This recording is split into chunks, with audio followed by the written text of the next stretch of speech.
여러분은 지금 KBS 1라디오 뉴스레터 K를 듣고 계십니다. 추석 명절에 보내드리는 뉴스레터 K. 명절에 모처럼 만난 일가 친척들과 즐거운 시간 보내고 계십니까?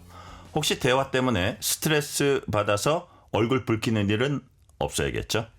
이 좋은 명절 어떻게 해야 오랜만에 만난 가족들과 풍성하고 즐거운 대화를 할 수 있을지 전문가들과 앞으로 1시간 동안 얘기 나눠봅니다.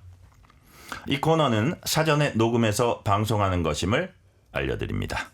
오늘은 김태훈 경남대 심리학과 교수, 김혜민 좋은 질문의 힘 작가, 신지영 고려대 국어국문학과 교수 나오셨습니다. 어서 오세요. 안녕하세요. 네, 반갑습니다. 신지영 교수님. 네. 제일 늦게 불러서 지금 섭섭하신 건 아니죠? 아니요, 훨씬 좋죠. 주목도가 높아지네요. 그래요? 가나다 순이란 얘기하려고 그랬는데. 자, 세 분들을 저희가 이제 뉴스레터 K에서 따로따로 모신 적은 있습니다. 다 같이 뵈니까 더 반갑네요. 네, 반갑습니다. 오랜만에 뵈니까 더 반갑습니다. 그러니까 김태훈 교수님 더 잘생겨지신 것 같아요. 아, 정말. 화면에 안 나가는 게 아쉽네요. 저는 평소에 두 분 팬이었거든요. 아, 그래요? 근데 오늘 뵙게 돼서 너무 반갑고 뉴스레터 K는 또 언제 다시 불러주시나 했는데 이 추석 선물로 저를 불러주셨네요. 아유, 감사합니다. 자주 연락드리겠습니다. 네, 고맙습니다. 자, 그래서 이제 명절이니까 간단히 청취자 여러분들께 이제 한 말씀씩 명절 인사해 주시는데 먼저 김태훈 교수님. 네, 늘 추석은 우리 마음을 풍성하게 해주는 시기잖아요. 네네. 그래서 모든 분들 마음이 풍성해졌으면 좋겠습니다. 네, 풍성해졌으면 좋겠다. 자, 김혜민 작가님. 네, 풍성해지는 명절이 맞긴 한데 사실은 서로 주고받는 말과 질문 속에 네. 너덜너덜해지는 경우가 굉장히 그래요? 많습니다. 그래서 오늘 이 방송을 통해 저도 좀 우리 전문가 분들에게 배워서 풍성한 넉넉한 명절을 보내도록 하겠습니다. 자, 너덜너덜하지 말자 말씀해 주셨고. 자, 신지영 교수님. 네, 사람들과 만나는 기회 자체가 얼마나 소중한 건지 그런 생각들을 해보는 명절이었으면 좋겠고요. 네. 마지막에도 제가 꼭 하고 싶은 말이 있는데요. 수미 쌍관으로 먼저 해보겠습니다. 모여줘서 고맙다. 시간을 같이 가지는 것만 해도 얼마나 고마운가. 여기에 집중하고 서운했던 거 이런 것들은 털어냈으면 좋겠습니다. 그러니까요. 가족은 정말 혹은 친지는 살아있어서 고맙다. 뭐 이런 얘기까지 하는데 그럼요. 더더욱 모여 있으니까 같이 있는 것만 해도 고맙다. 얼마나 고마운 일이에요. 그런 인식을 가져야 된다는 말씀 네. 우리 신지영 교수님이 해주셨어요. 자, 오늘 출연하신 분들 이제 명절 인사는 간단하게 해주셨고 그 한 분 한 분과 근황과 관련된 질문을 또 살짝 드려볼게요. 먼저 김태훈 교수님 올해 초에 책을 내셨습니다. 제목이 Buffering Thinking. 인공지능에 관한 책이던데 어떤 메시지 담고 있습니까, 교수님? 지금 이제 AI 혁명이 진행되고 있잖아요. 근데 네. 인간은 점점 생각하는 힘을 잃어버리고 있습니다. 특히 골똘히 생각하는 버퍼링 상태가 점점 사라지고 있어요.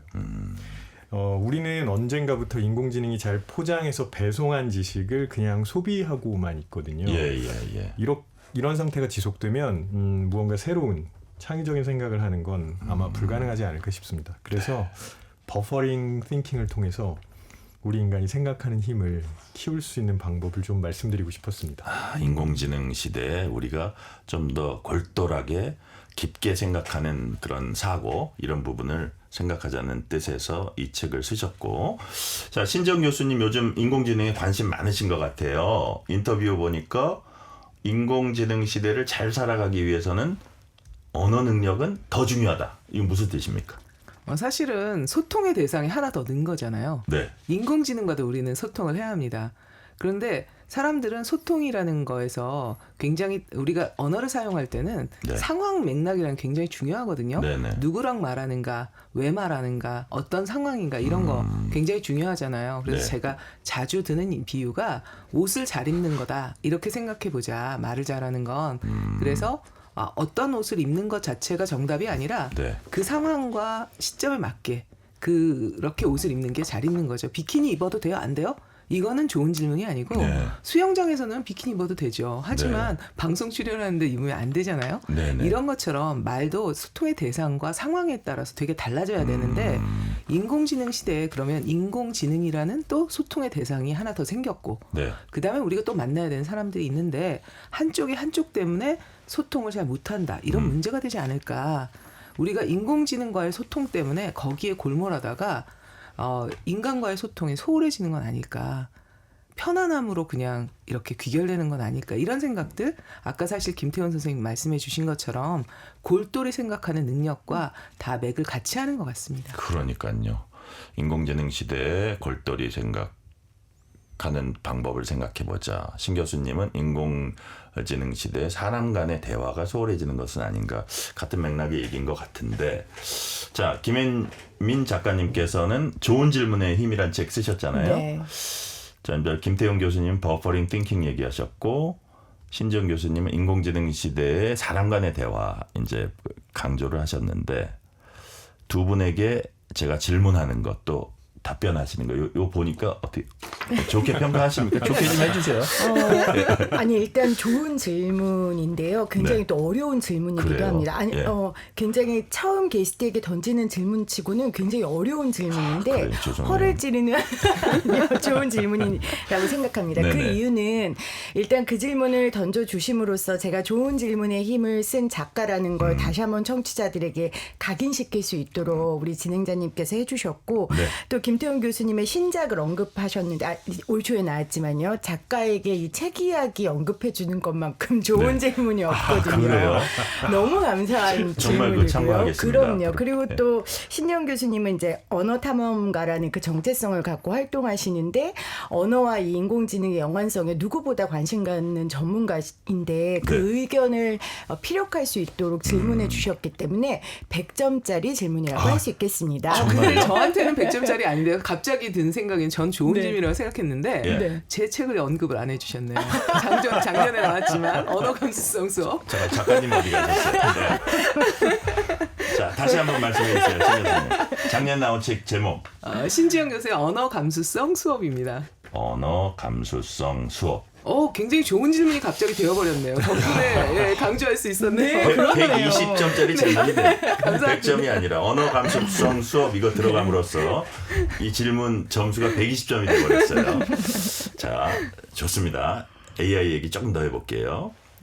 많은 사람들이 갈수록 더 많이 이제 AI를 업무, 뭐 일정 계획, 심리 상담, 이성 문제, 뭐 심지어 사주 같은 이런 질문도 한다고 하는데 어쨌든 이렇게 AI 의존도가 높아지는 이 상황은 어떻게 평가하시는지 김태훈 교수님부터 좀 말씀 들어볼까요?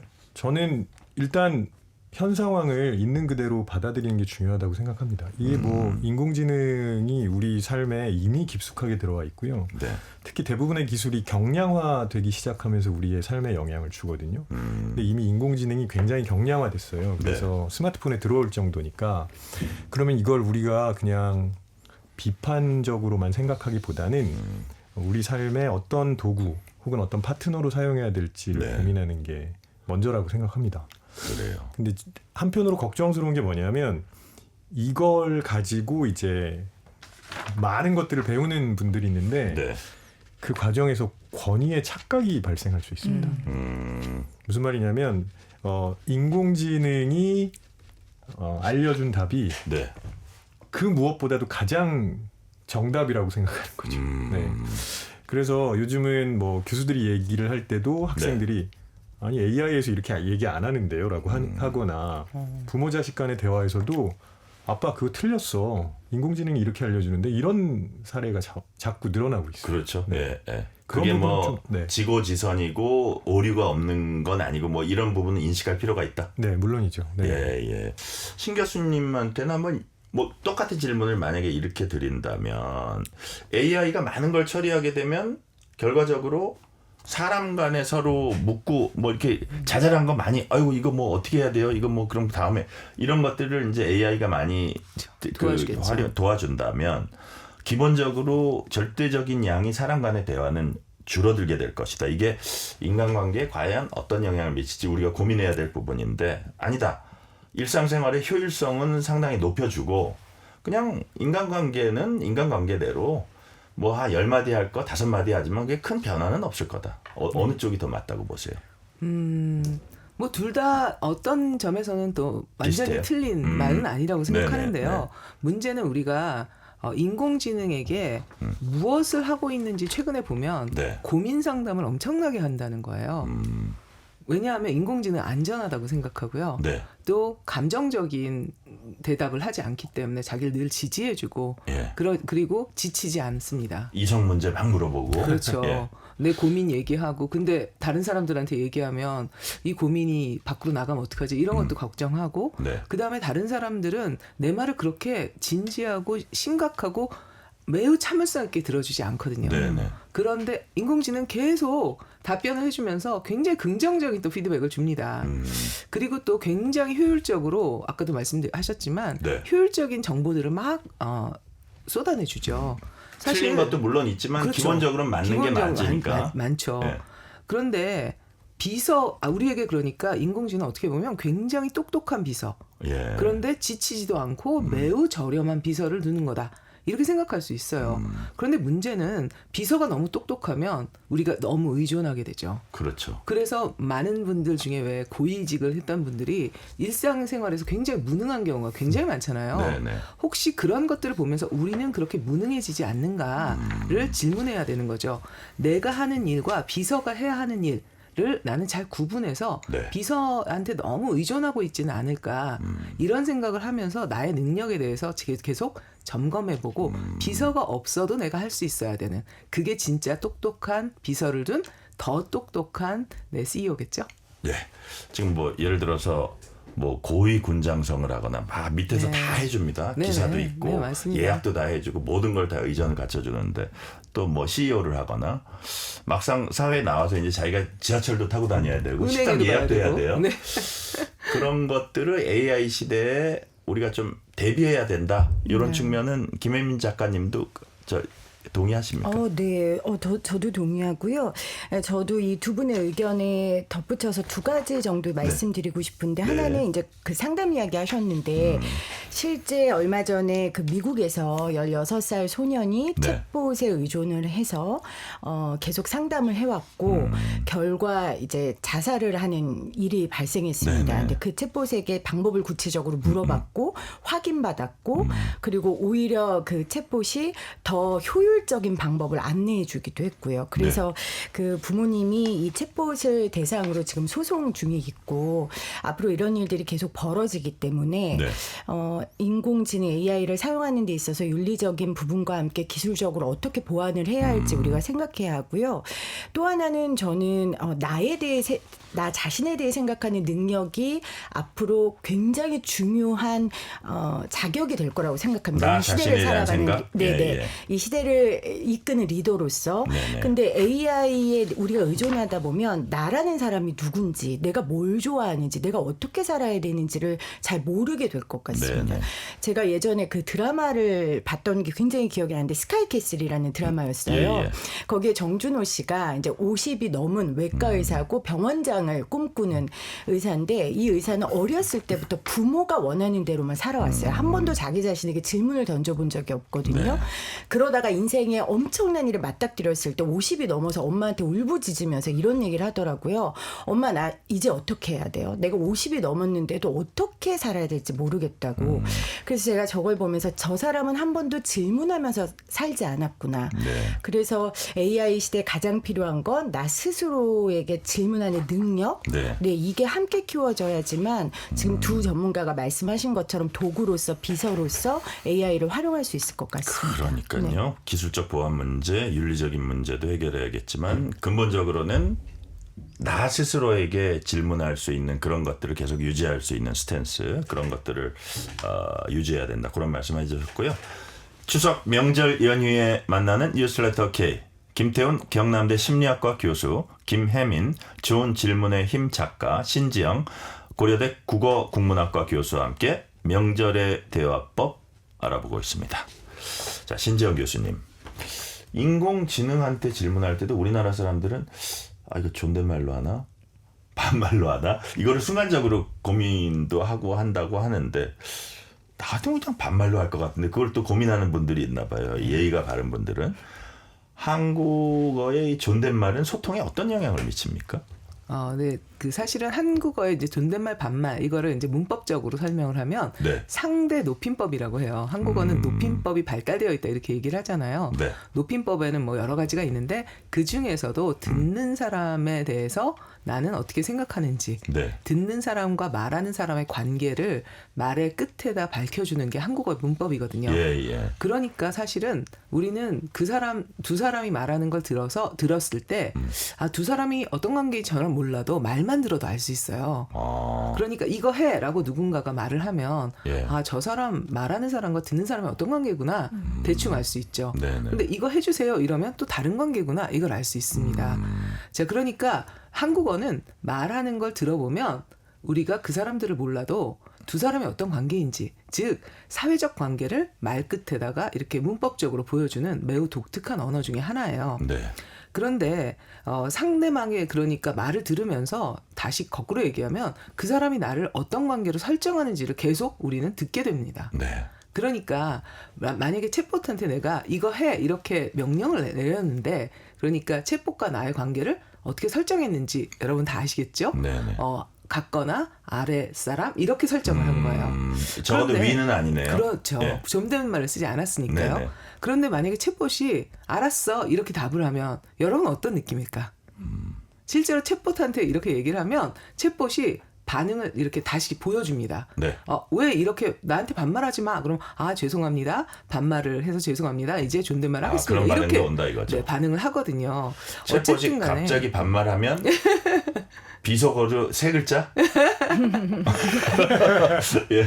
그런데 이걸 생각하면서 저는 존댓말 반말이라는 거에 대해 우리가 이제 다른 생각을 해야 되지만 또 네. 한편으로는 우리가 AI와 소통할 때 내가 어떤 말을 듣는 걸 선호하는지 네. 혹은 어떤 말을 쓰는 걸 선호하는지 그럼 나는 일반적인 관계에서 어떤 설정을 하고 있는지를 보여주기도 하거든요. 네. 그러면서 성찰할 수 있는 기회로 삼으면 언어학자로서는 너무너무 좋을 것 같습니다.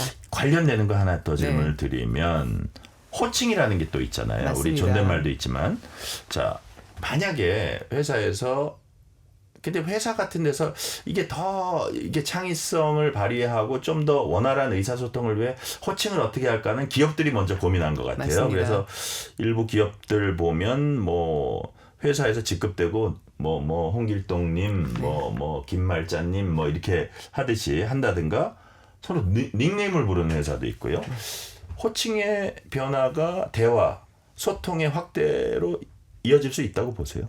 저는 그럴 거라고 생각하는데요. 그래요? 지금 많은 경우에는 누구님 하면서 존댓말을 쓰자 이렇게 수평 이렇게 얘기를 많이 합니다. 네. 하지만 이제 그렇게 가는 건 어떻게 보면 좀 쉬운 방향일 수는 있어요. 네. 왜냐하면 반말로 예를 들면 이거를 반말이라는 말부터 바꿔서 평어라고 하면 네. 평어를 쓴다. 그러면 수평적인 관계로 싹 세팅이 되기 때문에 네네. 더 사실은 소통이 원활해지겠죠. 하지만 반말을 평소에 존댓말을 들어야 될 거라고 생각한 사람이 그 대상에게 반말을 듣는다면 네. 기분이 나빠지겠죠. 그렇죠. 그러니까 이런 것들에 대해서 사실은 우리가 다시 질문을 해야 됩니다. 왜 반말을 들으면 기분이 나빠지지? 평어라는 거, 경어라는 건 어디에 쓰고 있지 우리가 사람 사이에 윗사람 아랫사람이 존재하는 걸까? 상급자와 하급자는 존재하지만 예. 사람이 과연 위 아래일까? 이런 질문들을 사실은 더 심도 있게 해야 우리가 우리 사회를 좀 더 수평적이고 소통이 더 원활한 사회로 만들지 않을까 이렇게 생각해 봅니다. 그래요. 만약에 관련해서 가족과 가족의 소통은 뭐 쉽지 않은 거고요. 그건 그렇죠. 우리가 상식적으로. 가족 안에서도 소통이 어렵잖아요. 그 네. 이유가 뭐예요? 사실은 이제 호칭 문제 말씀하셨으니까 예. 사실 과거부터 지금까지 그래도 많이 지금은 달라지긴 했는데요. 네. 사실 언어라는 것의 속성부터 이해를 해야 돼요. 언어는 사실 과거의 산물이죠. 제가 어떤 책에서도 얘기를 했는데요.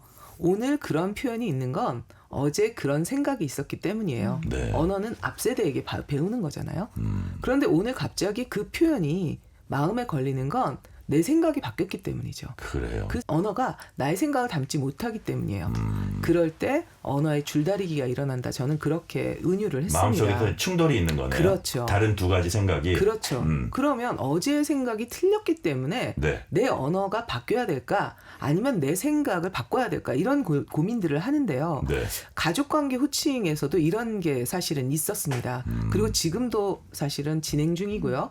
미래에는 좀 달라질 거라고 생각하는데 대표적인 게 바로 아가씨 도련님하고 네. 처제 처남입니다. 예. 배우자의 동생들을 똑같이 지칭하는데 한쪽은 아가씨 도련님이라고 부르면서 이 말들은 호칭어는 존댓말을 가져오는 호칭어죠. 예. 그런데 한쪽은 처남 처제라고 부르면서 반말을 가져오는 호칭어를 씁니다. 예. 예. 이거는 과거의 생각.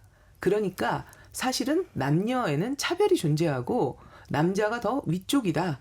이렇게 생각하는 생각들이 담겨 있기 때문인데 이런 호칭 비대칭을 보면서 우리는 아이들을 너무 잘 키웠기 때문에 이 호칭을 이렇게 비대칭적으로 사용하는 거에 대해서 막 질문들을 하기 시작해요. 네. 그러면서 배우자의 동생들을 부르는 호칭이 마음이 불편해지고 그러면 소통이 어려워지거든요. 네, 네. 이 부분에 대해서 우리는 가족끼리 생각해 보자는 거예요. 뭐라고 부르는 게 더 중요할지 아니면 우리의 관계를 다른 호칭으로 바꿔보면서 소통을 더 원활하게 하는 쪽으로 갈지 고민을 해봐야 될 때입니다. 고민할 지점이다라는 말씀이시고 김태훈 교수님, 네네. 우리나라 사람들 공동체주의적이다, 가족주의적이다, 가족적이다 이런 평가들 많이 하는데 실제로 그렇다고 보세요? 네, 그런 측면이 있는데 네. 지금은 좀 혼재되어 있는 것 같습니다. 그래요. 뭐 잘 알고 계시는 것처럼 전통적으로는 가족과 공동체를 중시해 왔잖아요. 근데 네덜란드 심리학자 호프스테드라는 사람이 세계 여러 나라의 그 국민들을 대상으로 지속적으로 하는 조사가 있거든요. 예, 예. 그걸 보면 한국이 개인주의 성향이 굉장히 가파르게 증가하고 있습니다. 한 5년 전이랑만 비교해봐도 개인주의 성향이 많이 올라왔고요. 그래요? 지금은 미국이랑 거의 비슷한 정도로 나오고 있거든요. 그게 뭐냐면 예전엔 그냥 우리가 가족 하면 그냥 모두 가족이었죠. 구성원이 없고. 싫어도 그냥 이게 불편해도 뭐 명절에 그냥 뭐 부모님 따라서 가고 뭐 이런 거였는데 네. 이제는 따로 뿔뿔이 따로 좀 개인 행동을 하잖아요. 맞아요. 그러니까 네. 가족의 이름으로 모든 걸 같이 하는. 그러니까 거기에 개인은 희생하는 거를 당연하게 생각해 왔다면 지금은 그렇지 않거든요. 진짜 아이들 중에 난 안 가고 싶은데 하는 아이들도 있어요. 그러니까 지금은 개개인을 훨씬 더 중요하게 생각하고 있다는 얘기죠. 근데 그런 성장 배경에서 자라온 부모 세대와 네. 지금의 성장 배경에서 자라온 자녀가 경험이 아주 세게 충돌하고 있는 겁니다. 그래요. 네. 서로를 이해해주지 않으면 참 되게 힘든 부분이 될 수밖에 없어요. 그러니까요. 그래서 우리가 뭐 가족주의적이다 하는데도 가족 내 관계가 그렇게 어색하고 좀 힘든 부분이 바로 그런 걸 반영하겠네요. 그런 것이 굉장히 클 거고요. 또 네. 하나는 우리가 누구랑 어색하냐 하면 자주 안 본 사람이랑 어색합니다. 그렇죠. 예. 근데 예. 우리가 가족이면 굉장히 자주 할 거라고 생각하지만 실제로 가족이 그렇게 자주 만나지 않거든요. 특히 명절 때만 오랜만에 만나는 가족들도 많아요. 자주 보면 할 얘기도 많고 그다음에 궁금한 것도 많고 대화도 되게 편안하게 이루어집니다. 근데 오랜만에 보면 사실 별로 할 얘기가 없어요.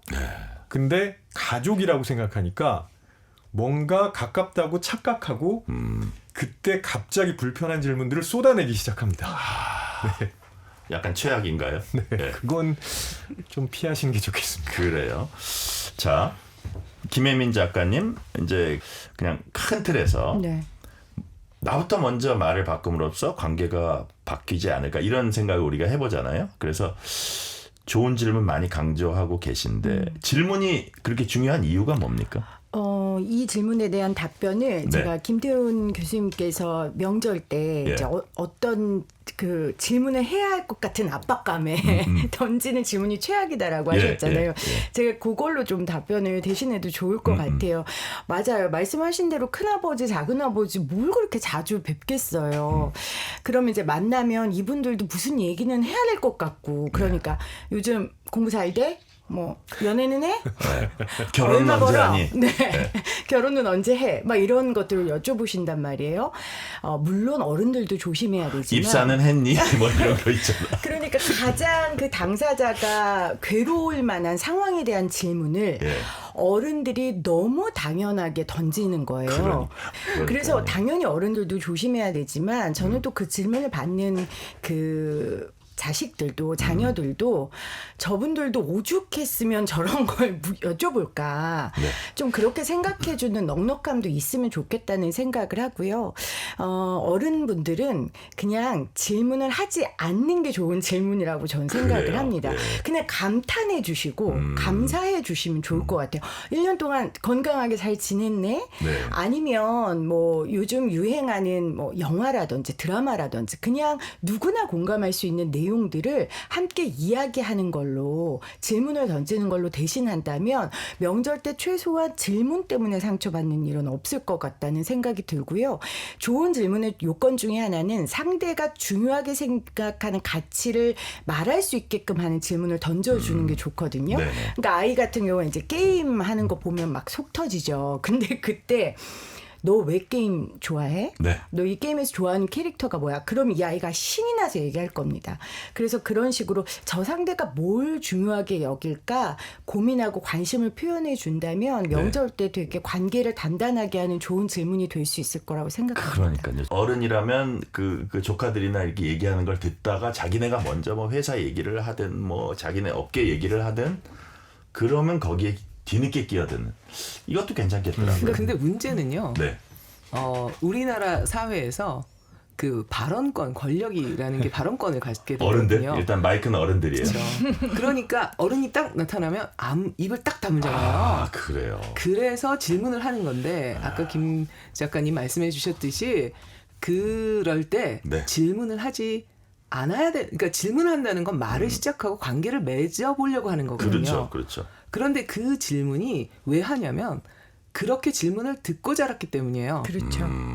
그게 자기도 불편했어요. 네. 그런데 그 상황이 되면 사람은 자기도 자동적으로 모르게 그렇죠. 자기가 들었던 질문을 자기가 그렇죠. 하는 거예요. 그 그렇죠. 위치에 가 있으니까. 그런데 우리는 AI가 아니란 말이에요. 그러니까요. 그러니까 생각을 바꿔보자. 마이크의 네. 독점권을 약간 내려놓자 어른도.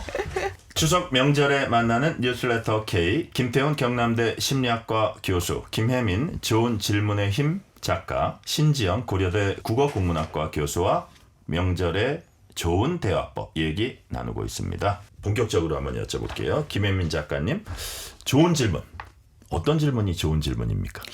좋은 질문이요. 제가 앞서 뭐 같은 이야기를 네네. 해서 뭐 특별히 더 드릴 말씀은 없는데 좋은 질문은 좋은 마음으로 하는 질문이 일단 아주 기본적인 좋은 질문이 될 것 같아요. 근데 너무 추상적이잖아요. 네네. 좋은 마음이라는 게 뭘까?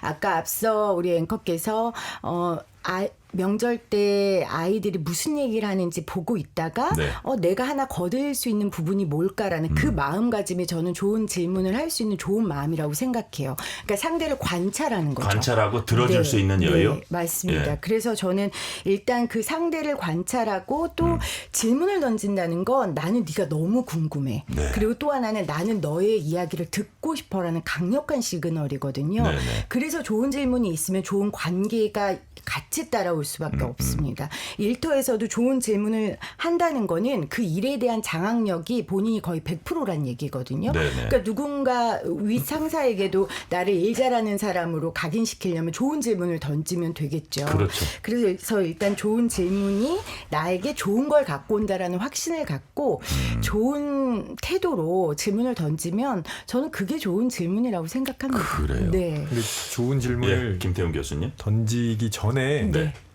먼저 좀 잘 들으셨으면 좋겠습니다. 맞아요. 네. 듣는 자세. 네. 네. 잘 들으면 좋은 질문이 잘 생깁니다. 아, 근데 그래요. 아무 얘기도 듣지 않고 자기 혼자 그냥- 막 얘기해? 네, 네. 그쵸. 질문부터 그건 소통이 던지고. 아니라 이거죠. 그렇죠. 네. 네, 교수님께서 경청 얘기해 주셨는데 저도 하나 덧붙이면 경청 네. 너무 중요하고요. 근데 예. 경청하는 티를 내셔야 돼요. 보통 이 아빠들이 엄마들한테 혼날 때 보면 예.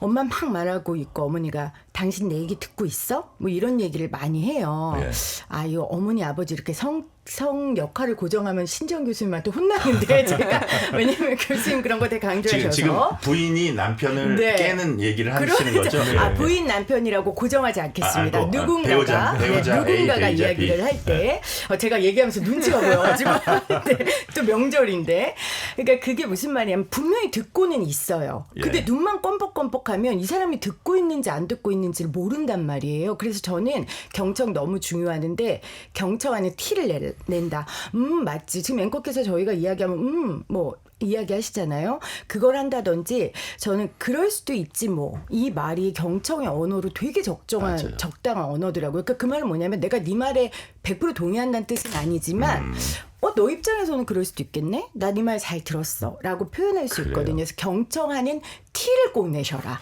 자, 네. 배우자가 막 뭐라고 심각하게 얘기하고 뭐 예를 들어서 남편의 문제점에 대해서 얘기를 하는데 드라마를 보면서 킥킥대는 거예요. 아유, 그건 안 되죠. 와, 그 뭐 여튼 뭐 제가 누구 얘기라고는 얘기 안 하겠습니다. 근데 아까 이제 여기 세 분이 말씀하시는 게 좋은 질문, 상대방이 에게 필요한 질문, 그리고 상대방에 대해서 내가 뭔가 성의를 갖고 파악을 하고 알고 그 들은 상태에서 경청한 상태에서 하는 질문, 이게 이제 중요하다고 하셨는데 제가 이 얘기를 왜 하냐면 우리가 이제 가족 사이에 친지 사이에 이렇게 와가지고 뜻 질문할 때 별일 없지?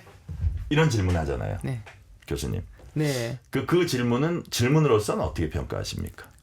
상황에 따라서 좋은 질문일 수도 있고 그래요. 약간 나쁜 질문일 수도 상황에 있다라는 따라 생각입니다. 다르다. 예. 왜냐하면 별일 없지. 약간 이거는 안부를 가볍게 물어볼 그렇죠. 수도 있는 가볍게 거니까. 물어보는데 대답을 어떻게 해야 되냐면 네. 그러니까 우리가 의문문에는 두 가지가 있어요. 하나는 예 아니요를 답하는 의문문이 있고요. 네네. 그다음에 하나는 설명을 요구하는 의문문이 있어요. 그러니까 잘 지내지? 뭐 별일 없지? 이거는 예 아니요죠. 그러니까 정보를 특별히 요구하는 게 아니라는 거예요. 예. 그러니까 상대하고 얘기를 길게 나누고 싶지 않을 때 이건 굉장히 유용할 수 있죠. 그래요. 그러나 그러면서도 어쨌든 안부는 묻는 안부는 거니까. 묻는 거니까요. 그러니까 영어로 하면 not bad네요. 그렇게 뭐 나쁘진 않은. 그런 상황에는 나쁘지 않지만 뭔가 더 그 상대와 이야기를 더 하고 싶다면 네.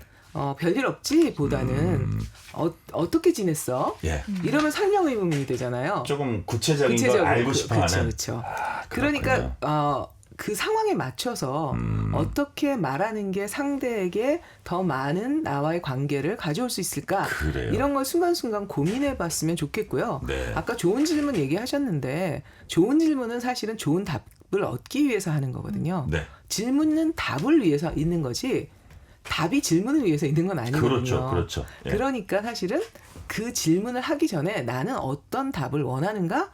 그 질문을 통해서 답을 얻었는가? 그러면 그 질문을 통해서 답을 못 얻었다면 질문을 바꿔야죠. 이런 것들을 생각해보는 시간이 되었으면 좋겠습니다. 그러니까 질문은 어쨌든 긴밀한 의사소통, 마음이 통하는 의사소통의 출발점이잖아요. 네. 그러니까 질문도 그냥 아무 생각 없이 던지는 것보다는 대답까지도 이렇게 예상을 하고 했으면 좋겠다 이런 얘기를 하는데 자 김태훈 교수님 네. 이제 말에 이제 미사여구 현란하게 말솜씨 좋고 그게 꼭 좋은 질문은 아닐 거예요. 그래서 뭐 질문 속에 진심이 담겨 있어야 되나 뭐 이런 얘기들 우리가 많이 하잖아요. 다시 말해서 대화 질문의 어떤 핵심 중에 하나가 진심 마음 아닙니까? 어떻습니까? 네, 정확하게 말씀하셨는데요. 좋은 질문이라는 건 결국 예. 상대방에 대해서 관심을 가지고 있어야 좋은 질문을 할 수 있습니다. 네.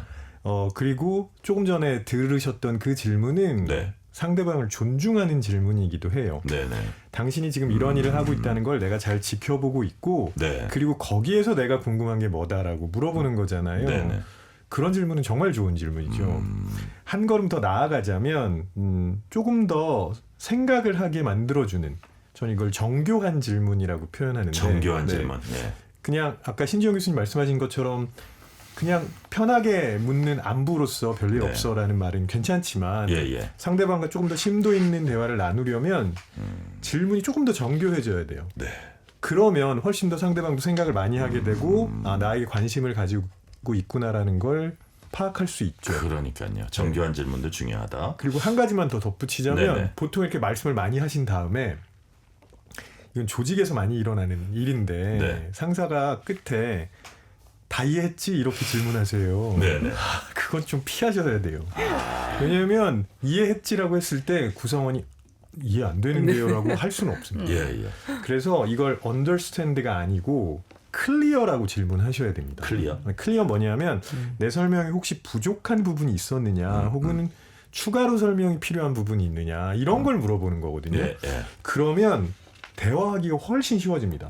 전반적으로 다 괜찮은데 여기만 한 번 더 설명해 주셨으면 좋겠다. 이건 어렵지 않잖아요. 그렇죠. 예, 그렇게 한 번 덧붙이신다면 훨씬 더 나을 거라고 생각합니다. 자, 더 필요한 거는 없는 거지. 지금 이 상태에서는 그런 차원에서 네. 얘기해 주시면 좋다고 하셨고, 자, 요건 짧게 좀 네네. 김태훈 교수님께 물어볼게요. 좋은 질문 들으면 그걸 듣는 사람의 마음속 반응이 실제로 심리적으로 일어나게 돼 있는 겁니까? 물론이죠. 네. 그래요. 관심과 존중을 받는다고 생각하면 네. 답을 하는 사람도 훨씬 더 신경 써서 답을 할 수밖에 없습니다. 자, 김혜민 작가님. 네. 명절에 우리가 이제 이모, 고모, 삼촌들 여럿이 있어도 유독 친하게 이제 느껴지고 마음이 가는 분들이 따로 있을 수 있잖아요. 네, 네. 이런 분 아닌가요? 돈을 팍팍 쓰는 분일 수도 있고 이 곳간에서 인식 난다고. 근데 이제 이게 대화라는 측면에서 보면 조카에게 편안하고 속 털어놓고 싶은 좋은 이모, 고모, 삼촌 되려면 어떻게 하면 좋을까요? 대화를 어떻게 이끌어 가야 될까요? 지금 앵커님이 정답을 말씀하셨어요. 일단 돈이요? 네. 그 너무 역시 당연한 거 그거였군요. 아닌가요? 네, 일단 용돈을 준비하시는 예. 게 일단 우선이고요. 약간 풍부하게. 네, 그리고 앞서도 말씀드렸지만 그 개인에 대한 관심을 표명할 정도로 거나 자주 연락하시지 않으셨다면 네. 만약에 20대면 이 20대 친구들이 지금 뭘 좋아하는지 제가 이제 20대 남성들 강의를 좀 하는데요. 네, 네. 그러면 그 친구 개개인은 모르지만 20대 남성들이 과연 뭘 궁금해할까? 그래서 저는 항상 세 가지 질문을 던져요. 첫 네네. 번째는 어떤 유튜브 구독해?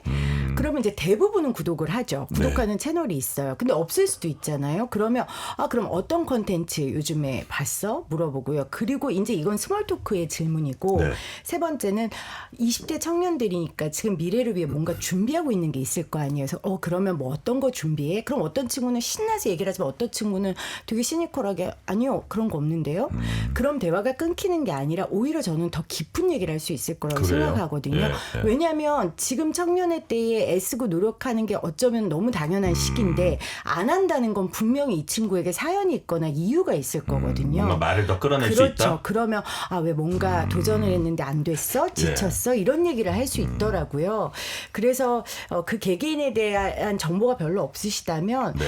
지금 이 대한민국의 20대들, 10대들이 뭐 때문에 고민하고 뭐 때문에 아파하고 무엇에 열광할까를 고민하셔서 그냥 제너럴한 질문 한 3가지만 준비해 가셔도 네. 저는 대화의 소통이 될 수 있을 거라고 생각하고 봉투를 꼭 준비하시기를 네, 바랍니다. 자, 대화거리, 질문거리와 함께 반드시 지참해야 될 것이 그럼요. 두툼한 봉투다. 네. 그러면 아주 협조적으로 대화를 할 거다 그런 말씀이시고요.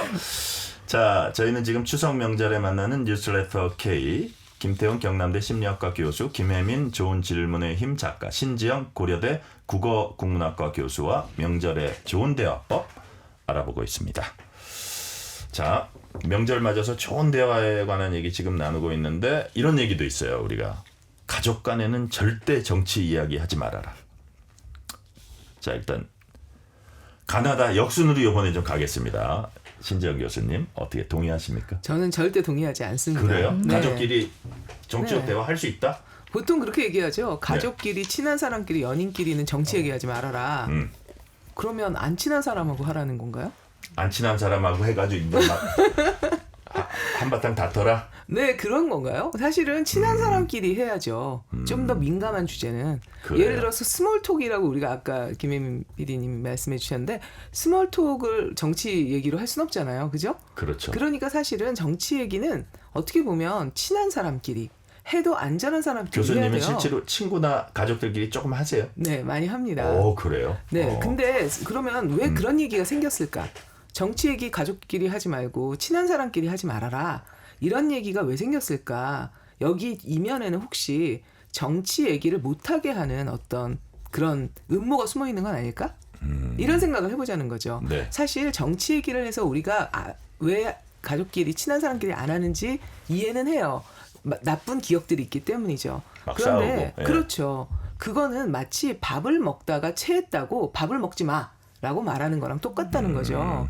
밥을 먹다 체하면 사실은 밥을 어떻게 하면 안 체하고 먹을 수 있는가 네. 이런 것들을 고민해야죠. 그러니까 정치 얘기는 정치의 주권자로서 네. 우리가 주권자잖아요. 네. 당연히 해야 되는 겁니다. 그런데 태도와 방식의 문제를 고민해야지 정치 얘기하지 마. 이렇게 얘기하는 건 안 된다. 이게 제가 꼭 드리고 싶은 말씀입니다. 정치 얘기하지 마라는 그런 얘기를 하지 말라는 그렇죠. 게 이제 신 그 얘기 하지 교수님의 마. 네. 신 교수님 말씀인데 네. 요 비슷한 질문을 제가 이런 각도에서 한번 김혜민 작가님께 한번 드려볼게요. 최근에 이제 정치 양극화가 좀 심해졌어요. 제가 봐도 그 좀 뭐 여러 가지 요인이 있겠지만 쭉 시대가 오면서 심해졌습니다. 뭐 정치 성향이 다르면 연애도 안 하고 결혼도 안 한다. 뭐 일부의 얘기겠지만 이런 얘기도 있고 가족 간의 정치 성향이 다를 경우에 서로 건전하게 토론할 수 있잖아요. 이거는 뭐 정치라는 게 어쨌든 나라의 갈 방향을 가지고 그렇죠. 이제 다투고 정책에 관한 얘기고 뭐 정책 청사진에 관한 얘기일 수도 있기 때문에 자 그럼에도 불구하고 결국은 결론이 얼굴 붉히고 목소리 높이다 결론도 못 낼 거면 안 하는 게 낫지 않나 뭐 이런 사람도 있는데 네네. 어떻게 신 교수님과는 의견이 똑같으세요? 다르세요? 그 제가 신재원 교수님을 참 좋아하고 존경하는 이유는 저는 교수님이 딱 정치 이야기 왜 하면 안 됩니까 할 때 너무 기분이 좋았어요? 그렇지 왜 하면 안 되지? 저는 하면 안 된다고 생각했거든요. 예, 예. 근데 교수님 이야기하면서 그렇지 왜 하면 안 되지? 그렇다면 왜 하면 안 된다는 얘기가 나왔을까? 저는 지금 짧은 시간 내에 저도 그 생각을 했는데 예, 예. 우리나라의 정치 얘기는 단순히 정치 얘기가 아니에요. 그 안에 가치, 이념, 서로의 경제적 상황, 젠더 네. 갈등 그 모든 요소가 이 정치 이슈 안에 들어가 있기 때문이거든요. 네. 그래서 저도 얘기는 하되 그냥 질문만 한다고 생각하시면 어떨까 이런 생각이 갑자기 들었어요. 왜 너는 그 정당을 지지해? 왜 너는 그 정치인을 좋아해? 그냥 대꾸하지 말고요. 이 이슈만으로는 한 번은 그냥 질문만 던지는 거예요. 이렇게 막 토론을 통해서 내가 토론하지 꼭 말고. 이기려고 하지 말고 네, 그냥 질문하고 그다음 명절 때 또 다시 만나서 또 질문하고 얘기하고 그렇게 하면 조금 그 갈등이 줄지 않을까. 저는 오히려 교수님 얘기 들으면서 맞아 정책이 왜 하면 안 되지? 라는 생각이 저는 오히려 들었습니다. 네. 설득됐어요. 자 김태용 교수님께 네. 약간 다른 질문 비슷한 질문 드릴게요. 인공지능이 10분 설득하면 정치적 신념도 바뀐다 이런 얘기가 있어요. 이거 네. 무슨 얘기인지 모르겠지만 여튼 이게 진짜 가능한 일인지 왜 사람들 사이에선 그렇게 서로 얘기해도 싸우기만 하고 설득이 안 되는데 인공지능이랑은 가능하다. 이건 무슨 소리예요? 이게 지금 말씀하신 거랑 다 연결되는데요. 그래요? 우리가 인공지능이랑 이야기를 할 때는 네. 인공지능이 특별한 정치적인 입장을 가지고 있다고 가정하지 않아요. 근데 명절에 가족들이 정치 얘기 때문에 싸우는 이유는 네. 입장 표명부터 하기 때문에 그렇습니다. 네. 너무 큰 얘기부터 하시는 거예요. 네. 사실 정치라는 게 그냥 우리의 살아가는 모습이라고 보면 예. 일상에서 있는 이야기를 하시면 돼요. 예, 예를 예. 들면 저는 아이들이 어리기 때문에 육아와 관련된 정책 이야기를 하면 싸울 일이 별로 없습니다. 근데 그게 사실 정치랑 연결되는 거거든요. 그렇게 조금 일상에 관련된 작은 이야기들을 하시는 게 훨씬 낫지 않을까 싶어요. 그래요. 우리는 상대방이 어떤 입장을 가지고 있다는 걸 먼저 알게 되면 예. 그러니까 중립적인 입장이 아니잖아요. 그러면 그 사람이 어떻게 얘기할지 미리 예단하고 있습니다. 그렇게 시작하면 무조건 싸울 수밖에 없어요. 그래서 인공지능이 그런 입장을 가지고 있지 않다고 여기기 때문에 싸우는 이유는 나도 예단한다. 네. 상대방의 입장을 나와 특히 다를 때.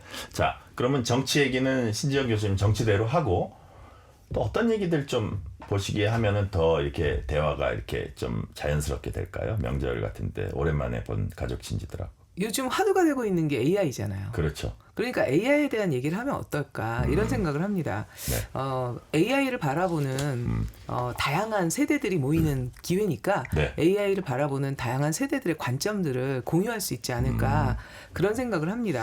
그래서 인공지능에 대해서 이걸 사용하면서 서로 다른 세대가 어떤 경험과 풍경을 가지고 있는지 이런 걸 공유해 보는 거 네. 그리고 서로의 그 대해서 또 사실 정치 얘기나 뭐 이런 것들 할 수 있잖아요. 네네. 근데 어쨌든 가치와 관련되는 이야기를 할 때 우리가 너무나 공감을 해야 되는데 동조를 요구하는 건 아닐까. 그러니까 공감과 동조는 다르다고 생각해요. 네. 공감은 그럴 수 있다라는 존중의 마음이에요. 네. 왜 그 사람을 내 생각으로 맞춰야 되죠? 그건 아니거든요. 그냥 그 사람 입장에서 그렇게 생각할 수 있다라고 생각하면 우리가 공감을 할 수 있어요. 네. 동조하지 않아도. 그럼 건전한 대화가 될 수 있겠네요. 그렇죠. 그런데 많은 사람들이 우리나라 사람들이 그렇게 착각하는 건 아닐까라고 생각해봤어요. 공감하는 걸 동조하는 거라고요. 공감과 동조. 네, 그래서 차이가 분명히 있다. 너 나한테 공감했잖아. 그런데 왜 내 생각하고 달라? 이거는 말이 안 될 수 있다. 그래요. 이 생각을 좀 하면 편해지지 않을까요? 그러니까요. 서로 뭐 정치 얘기든 무슨 얘기를 하는데 당신은 틀렸고 나는 맞았어를 네. 증명하려고 한다면 그게 되겠습니까? 사실은. 그러니까요. 그런 차원의 말씀이셨고. 사실 제가 한 가지만 더 신 교수님. 고백을 해볼게요. 네. 제가 사실 이 정치 얘기 누구와 해야 할까라는 글을 쓴 적이 있는데 그러시군요. 네, 그 글에 이제 그런 내용을 다 아까 말씀드렸던 내용이 핵심적인 내용이었어요. 그래요. 근데 그 이전에 제가 이걸 깨닫게 된 게 동생과 정치 얘기를 하면서였어요. 그래요. 네. 네. 동생하고 저하고는 정치 성향이 매우 다릅니다. 근데 동생이 늘 제 정치 성향을 아니까 이게 피했던 것 같아요. 그래요. 그런데 한 번은 동생하고 이렇게 전화를 하다가 정치 얘기를 하면서 살짝 갈등이 생겼어요. 네. 그러면서 제가 깨달았어요. 내가 왜 동생하고 이 얘기를 하면서 내 혈압이 올라갔을까? 그런 생각을 하면서 내가 너무 상대를 동생이라고 생각했구나. 그거를 제가 깨닫고 많이 부끄러웠습니다. 그래요. 그러면서 정치 얘기를 잘할 수 있겠구나. 다음에는 꼭 만나서 해봐야지. 평화롭게 생각했습니다. 그래요.